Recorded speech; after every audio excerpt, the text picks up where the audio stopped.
Hello, my name is JaLesa, and this is my PowerPoint presentation for my quality improvement project, reducing hospitalizations related to congestive heart failure exacerbations.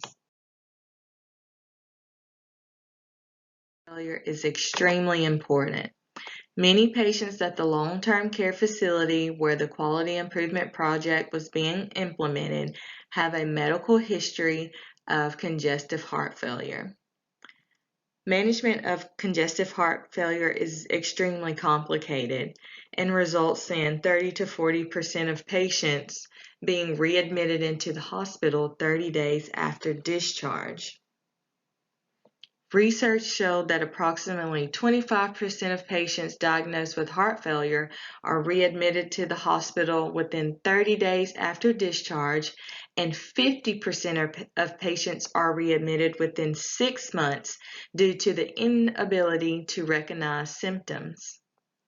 Congestive heart failure complications include kidney failure, liver failure, and deadly heart arrhythmias. The purpose of my quality improvement project was to reduce the amount of hospitalizations related to congestive heart failure exacerbations in patients aged 50 and older by 50%. Goals of the quality improvement project include reducing hospitalizations by 50%, reducing the patient's heart rate, reducing blood pressure, decreasing the amount of edema shown in the lower extremities during the implementation period, reducing the patient's congestive heart failure symptoms by 50%, increasing physical activity capacity, and utilizing the Kansas City Cardiomyopathy Questionnaire to evaluate how well the patient's congestive heart failure symptoms were being managed. Criteria for the Quality Improvement Project consists of all patients aged 50 and older with a medical history of congestive heart failure. Patients were excluded from participating if they were not age 50 or older and did not have a medical history of congestive heart failure. When beginning the project, the sample size was 20 patients and decreased down to 11 patients because some expired during the implementation phase and some were discharged home from the long-term care facility.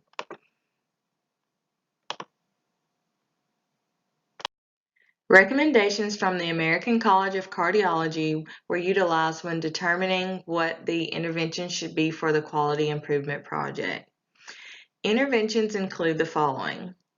Once the patient was admitted to the long-term care facility, the advanced practice nurse reviewed the chart to determine if the patient had a medical history of congestive heart failure and if the patient was age 50 or older.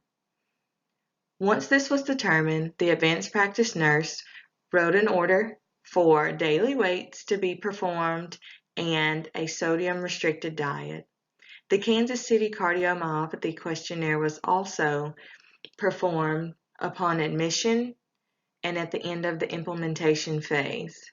Physical therapy for each patient included in the Quality Improvement Initiative included exercises such as flexibility and stretching. Originally, resistance and cardiovascular exercises were to be utilized, but the patient's congestive heart failure symptoms were so severe the patients could not safely participate. Several different methods were utilized for data collection and analysis. Vital signs and patient weights were obtained from the electronic medical record by the advanced practice nurse. The information obtained from the electronic medical record was considered quantitative data. The Kansas City Cardiomyopathy Questionnaire provided qualitative data and determined the impact of the quality improvement interventions. The Kansas City Cardiomyopathy Questionnaire consists of 8 questions which allowed the patients to rate their congestive heart failure symptoms. A descriptive analysis was performed to determine the impact of the quality improvement initiative. This slide shows the first 4 questions patients had to answer on the Kansas City Cardiomyopathy Questionnaire. This questionnaire was performed pre-implementation and post-implementation of the Quality Improvement Project interventions. The Quality Improvement Project was a success. The main goal of the project was to decrease hospitalizations by 50%, and that goal was met. Only 1 participant was sent to the hospital during the implementation phase.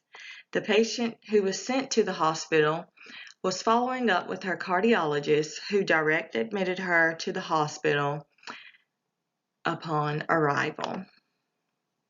50% of the patients reported improved quality of life based on the Kansas City Cardiomyopathy Questionnaire. There were some goals that were not met, including a reduction in patient heart rate and blood pressure. Exercise capacity was also not met.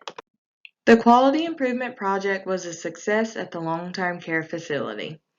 In order for the Quality Improvement Project to be sustained at the long-term care facility, there are several things that need to be taken into consideration, such as patient symptoms, functional status, and cognitive status. These things should be considered when making patient assignments and the time that will be needed to take care of these patients and give them quality care. An admission bundle would also help with the sustainability of the project interventions at the long-term care facility. Reducing the amount of congestive heart failure readmission rates aligns with national benchmark goals. The Kansas City Cardiomyopathy Questionnaire is also very beneficial when trying to determine the impact of congestive heart failure symptoms on each patient at the long-term care facility. Utilizing the questionnaire can help identify worsening of patient symptoms and allow all healthcare providers to act quickly to prevent hospitalization.